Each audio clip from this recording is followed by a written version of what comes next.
Hey everyone, this is Yami, your Latina next door, and I am back with another fall DIY Dollar Tree project. Now I know you got a sneak peek at this cute little buffalo check tray in my last video, and in this video I am going to show you how I made it. So if you're interested, please keep watching.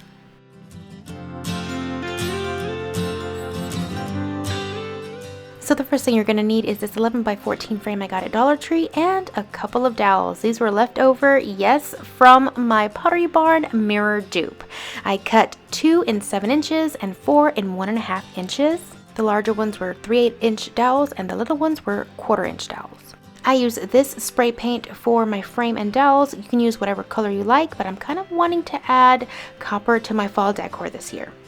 Here you see me measuring out where I want to place the smaller little dowels, and then I'm marking them on the larger ones. Then I'm taking my E6000 and I am gluing the little ones to the larger ones to make them look like handles. Then I'm putting both handles together to make sure that they line up equally. As you can see, I was actually working on my little buffalo check stand while I was working on this, so that's why you see that little circle there. Anyways, try to disregard. Next, you're going to want to put 1-inch marks all along the border of that glass. I just took a ruler and then just made several dots with my Sharpie.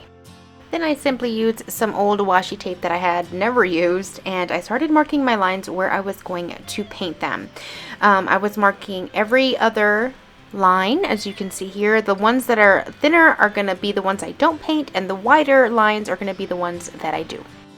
You can use any kind of painter's tape for this as well. Just keep in mind that if you do use painter's tape, it is not 1 inch in width, so you'll have to measure accordingly. I was just trying to use whatever I had on hand.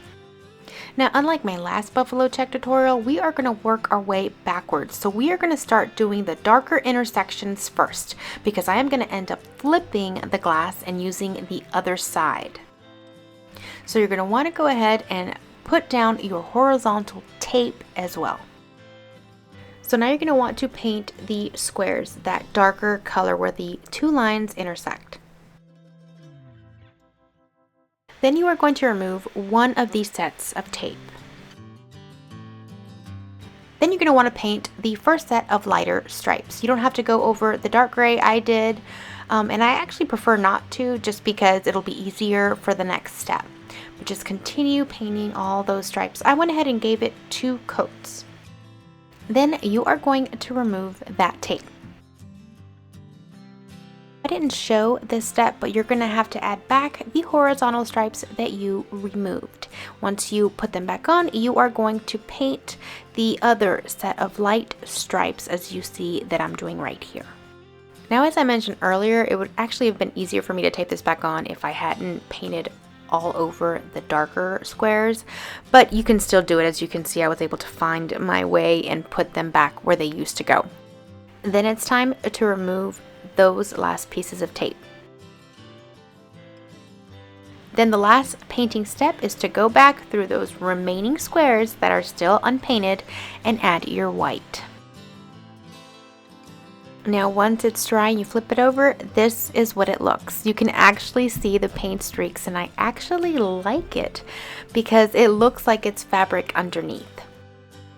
Plus, it not being absolutely perfect gives it a touch of that rustic feel. And don't worry about the Sharpie marks on the edges, because the frame is actually going to cover those up. Next, you're going to want to add your frame. I removed the little hanging pieces from the cardboard in the back because I wanted to make sure it laid flat. And then you are going to take those cute little handles that you made earlier from those dowels, and you are going to glue it on that tray directly on the glass with some E6000. I used both painter's tape and even some small acrylic paint bottles in order to keep them still and hold them steady while the glue dried. And that's it. That's how you make this beautiful buffalo check Dollar Tree tray. I absolutely love how it turned out. And normally I wouldn't pair copper and gray buffalo check, but I think in this instant it works. And it looks so good with my little copper fall accessories and white decor.